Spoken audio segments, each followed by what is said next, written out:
بسم الله الرحمن الرحیم. محترم سامعین، پروګرام تحفه د سحر شروع شو او دې پروګرام کې سلسله د مسایلو د روجې ذکر کیږي. لومبی نمبر مسله هغه دا ده چې یو سړی هغه د څه عذر په وجه روجه نه نیسي، بیمار دی یا څه بل تکلیف دی، سفر دی، روجه نه نیسي او دې تراویح کولی شي نو تراویح به کوي، ځکه تراویح چې دي دا د شپې عبادت دی او د دې د روجې نیو سره تعلق چې دی نو نشته. که روجه نه نیسي تراویح چې دی به کولی شي نو کوي به. دویم مسله که یو سړی هغه روجې نیسي خو او تراویح کولی شي او تراویح نه کوي نو د ده په روجه اثر پرېوځي که نه؟ نو جواب دا دی روجه خو به دې نیسي او فرض به ادا شي د روجې، خو دا ده چې دی به د تراویح د ثواب نه محرومه پاتې شي. دا تراویح دا مسنون دي، د سنت د ثواب نه به محروم پاتې شي. دریم نمبر مسله چې یو سړی د پښمني غوښه وخوري یا څه خوراک وکړي او د هغې غاښونو کې ورو کې بقایا پاتې شي، یو سړی هغه په ژبه راوباسي او قصداً هغه وخوري یا بغیر قصد هغه تیر شي، نو که هغه کمي نو د ده روجه هغه نه ماتیږي او که زیاتی نو روجه به یې ماته شي. د کم او زیات باره کې بعضې علما وایي لکه علامه صدر الشهید رحمه الله چې د چڼې برابر وي یا دې نه زیات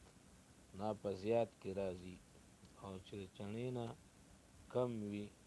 نو هغه په کم مقدار کې راځي. نو که هغه سړی تیر کړي نو په یې روجه نه ماتیږي. او کتاب فتح القدیر کې چې دی نو علامه امام دبوسی ری دا ذکر کړې ده، دارنګې النهر الفائق کې دا مسله کړې ده چې دا چڼې مقدار د کم او د بیش دپاره معیار نه دی، بلکې که دا خوراک داسې چې هغه بغیر د لاړو نه تیریږي او د لاړو تعاون او مدد پکې ضروري وي نو دا کثیر دی، او که بغیر د لاړو نه تیریږي نو دا بیا قلیل دی. دې نه علاوه که چېرې یو سړی هغه د غاښونو نه مواد راوباسي، غذا راوباسي او هغه د چڼې برابري او دی هغه چې دی نو بیا خولې ته کي او هغه تیر کي، نو چونکې دا داسې غذا ده چې دې نه خوړونکي عام طور نفرت کوي، نو که دا سړی د دې نه نفرت کوي خو یا پې نه شو خولې ته یې واچوله او یا چې دی نو بهرحال شیخي پې غالب شوه چې دا طعام دی اوس بیا غورځوم او قصدن یې وخوړه، نو دغه په ده باندې به د دغې روجې قضا ضروري وي.